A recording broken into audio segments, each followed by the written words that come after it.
economist, and I have been working as an olive oil consultant for the last 5 years. Also, I am a farmer myself. I produce organic olive oil by the fields that I inherited from my family. This is the Greek tradition. Older generations pass their olive groves to their children and grandchildren. My family has been growing olives since the 1900s, so it's a tradition of over 100 years old. And actually, the only goal is to produce quality olive oil. Right now, I'm the third generation. My great grandfather planted the first olive trees in his fields, and then my grandparents and my parents, they grew their olive groves, and now we own about 1,000 olive trees here, and we make around 5 tons of extra virgin olive oil each year.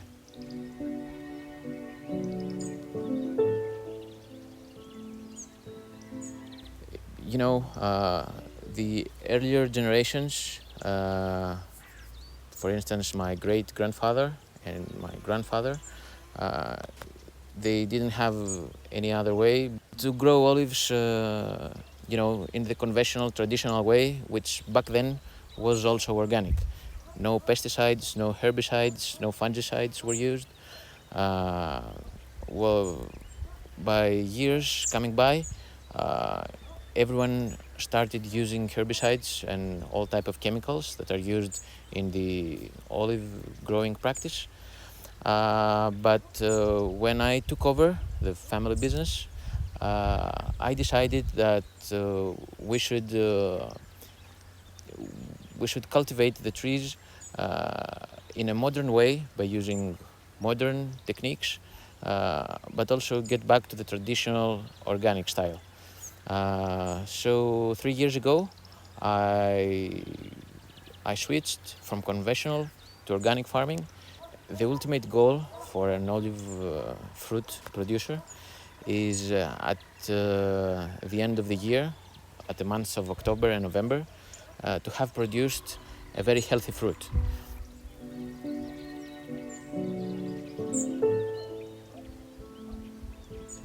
We try to prune the trees correctly.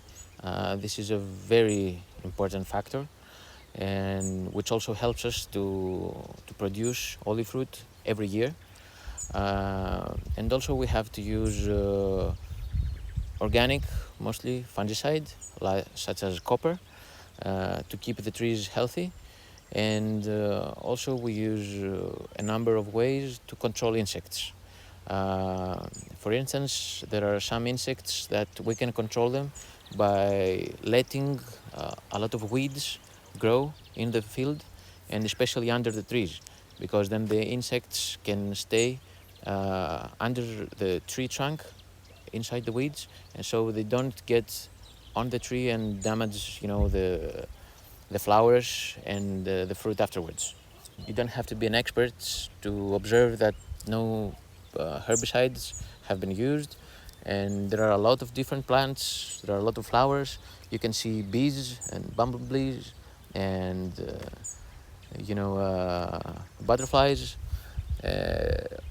All those things can prove that there is large biodiversity here, and it's the natural way.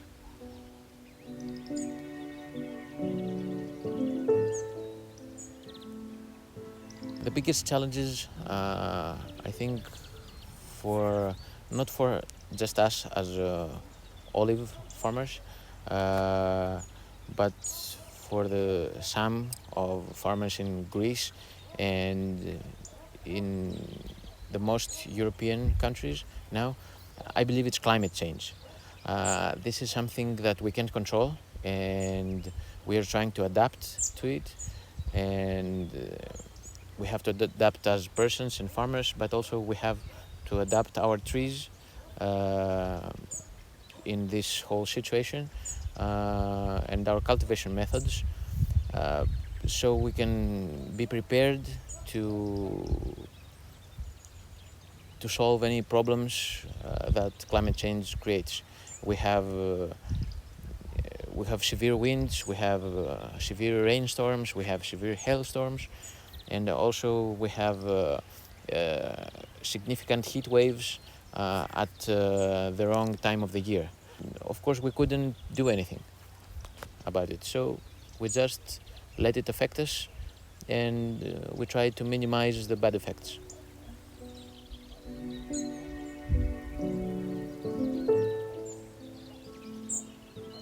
The very same field produces different flavors of olive oil each year. This is because of the sun exposure, humidity, harvest time. A farmer that targets to produce the maximum quality has to visit the groves every week, at least every week. This is paramount in order to get the best result.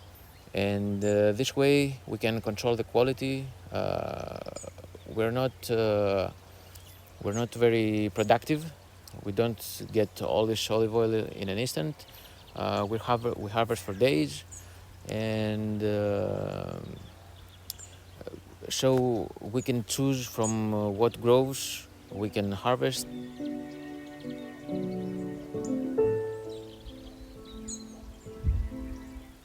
The procedure is that at first we lay on the ground some sheets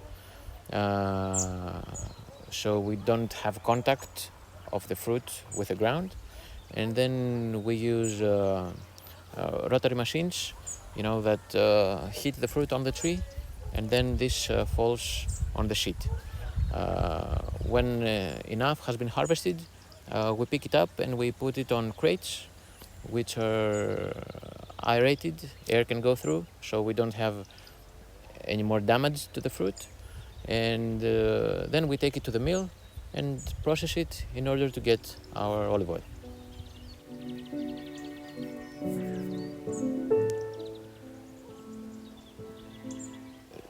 The olive oil producing varieties here in our region are Koroneiki, Nemoutiana, and Botsikoelia. These are the most abundant olive cultivars here in Olympia region, with most important being the Koroneiki and Nemoutiana.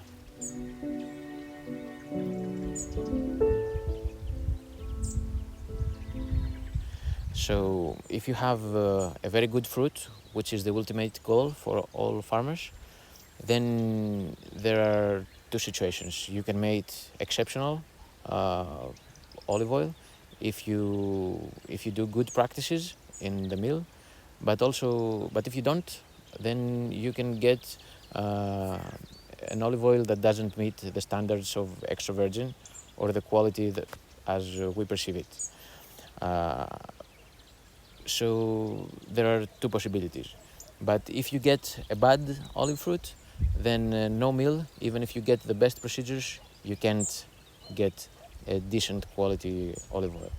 So I think one depends on another, and it's very important that we keep both on the best level. If we can say that both procedures are, at the best level, then I would say that the fruit consists on the 30%, of contribution to the final result, and then the milling process would contribute to the other 70%. This is the truth. But if you don't get good fruit, then nothing good can result from it.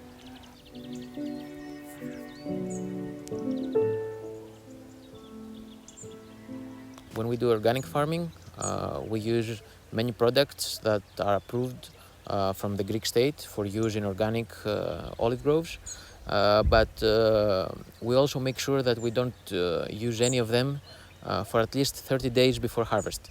So this way we are absolutely sure that no residues or anything bad can be found inside the end product.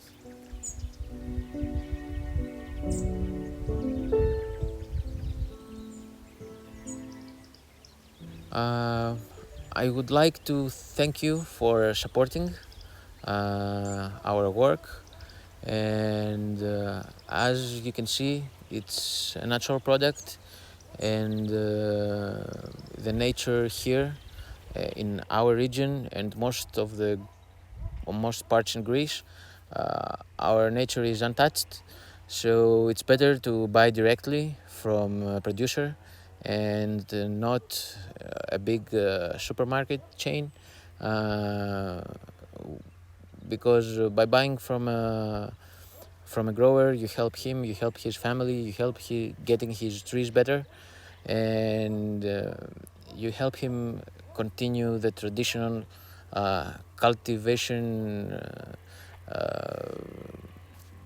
that we have inherited from our ancestors, and we should keep doing that, in my opinion, and not become a big olive oil producing factory. Tradition is what makes our olive oil different.